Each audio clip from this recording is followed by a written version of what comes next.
Professions as you know it today will become meaningless. So many of you will be out of your vocation unless you do something that a damn machine cannot do. You must be equipped with something beyond your intellect.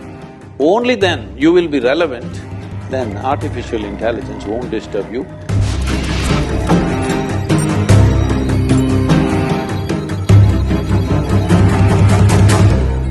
So, in today's technological world, we know that artificial intelligence and robotics are taking over.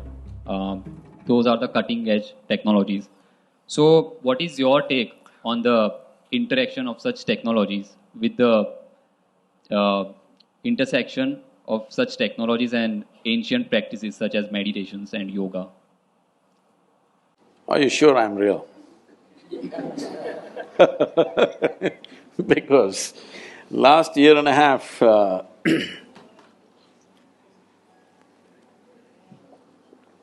they've been inviting me to speak in all sorts of artificial intelligence conferences in the world. I was just surprised, why are they asking me to come and speak about artificial intelligence, because I'm not an expert in the field, nor am I an artificial intelligence. So I asked them in one of the conferences, it was in St. Petersburg, I said, why are you guys inviting me to all these artificial intelligence conferences? I'm a natural intelligence, not an artificial intelligence. They said, the problem is, what are we going to do? We're going to lose our jobs. These are all professors in big universities, in MIT and in Harvard and these kind of places. They're asking me, what are we going to do in another 10 years' time? Because everything that we know, everything that was sacred till now, suddenly is going to be there on a little gadget. You must understand this, what artificial intelligence means is accumulation of information, analyzing it and projecting it the way you want at a given moment, will no more be considered as a valuable thing in human faculty. Because a simple gadget will do it much better than any human being. Already that Google lady is looking smarter than any of you, isn't it? She looks smarter than me, it's okay, I'm not educated, but you guys she's looking smarter than any of us or no? Anything you ask, without batting an eyelid, she tells us. So, it's going to that place where intellectually everything that you perform will look stupid or meaningless. This happened to me when I was about 13 years of age, I think, 13 or 14, 13 I think. For the first time I saw a flatbed calculator, this Panasonic calculator, you know. At that time it was 110 rupees, very expensive. You drink a coffee for more than that today. But 110 rupees, Panasonic, Sony was 125, so we buy the cheaper one, 110 rupees Panasonic. And they show me this, I never bought them. Somebody brought one and they showed me, took, results. Then first thought that came to me is, why the hell am I wasting my life in the mathematics classes? I said, all I need is this, I don't have to go to the math class. Whatever question you ask, took. A 100-rupee thing can tell you why this torture for 10 years, going through this arithmetics and mathematics and all kinds of things. It can even do sin theta, cos theta, whatever nonsense you want. Then only I thought, we must make a big machine which does all this rubbish so that I don't have to go to school. At last, the dream is coming true.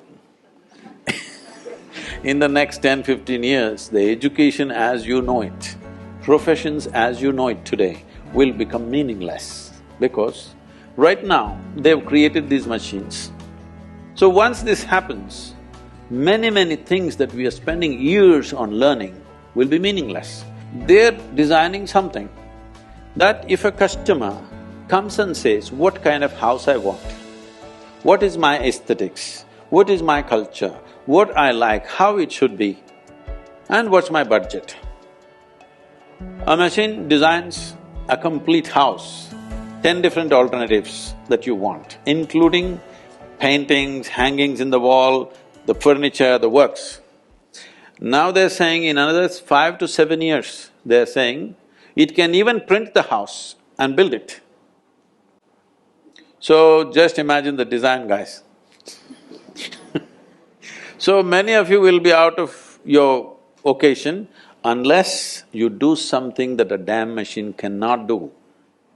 All of you should gear yourself for this now. You must be able to do something beyond your intellect.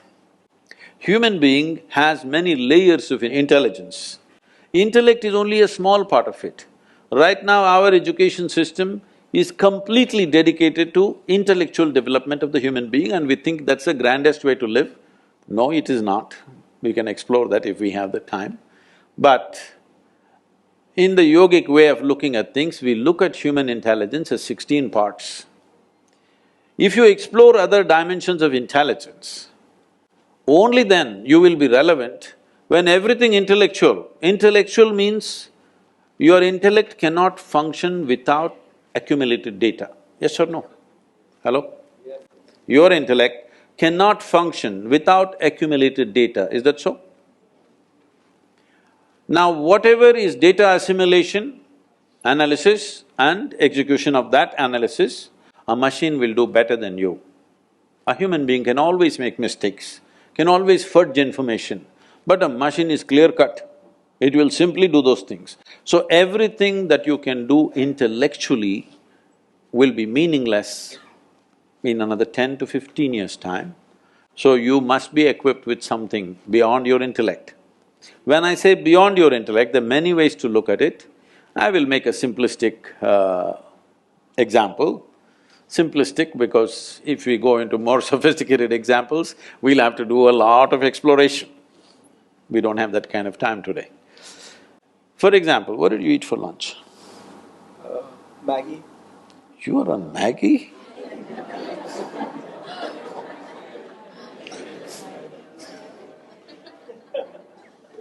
Can't you… somebody take care of his nourishment? He's on Maggie? Okay, even if you eat the noodle, a noodle doesn't look like him, doesn't feel like him, nothing. But this noodle he eats, within 3-4 hours' time, this Maggi noodle has become a human being, isn't it? Yeah, part of it. It's become part of the system. So you are manufacturing such a complex machine with Maggi noodles.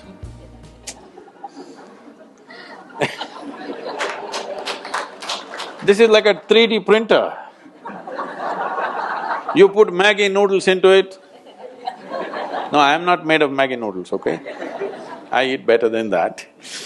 But you put a chapati into this becomes a human body. This is the most sophisticated machine on the planet. You're manufacturing this with whatever food that you eat. And the food that you eat is just the soil that you walk upon. Yes or no? And it stands up. Isn't this a 3D printer? Hello? Does that intelligence exist within you or not? Not even in your brain, in your gut? It does. It does. So if only you found conscious access to this dimension of intelligence, you would live magically, isn't it? Then artificial intelligence won't disturb you, you will be very happy because all the menial jobs if the machines do, what a wonderful world. I'm looking forward to that.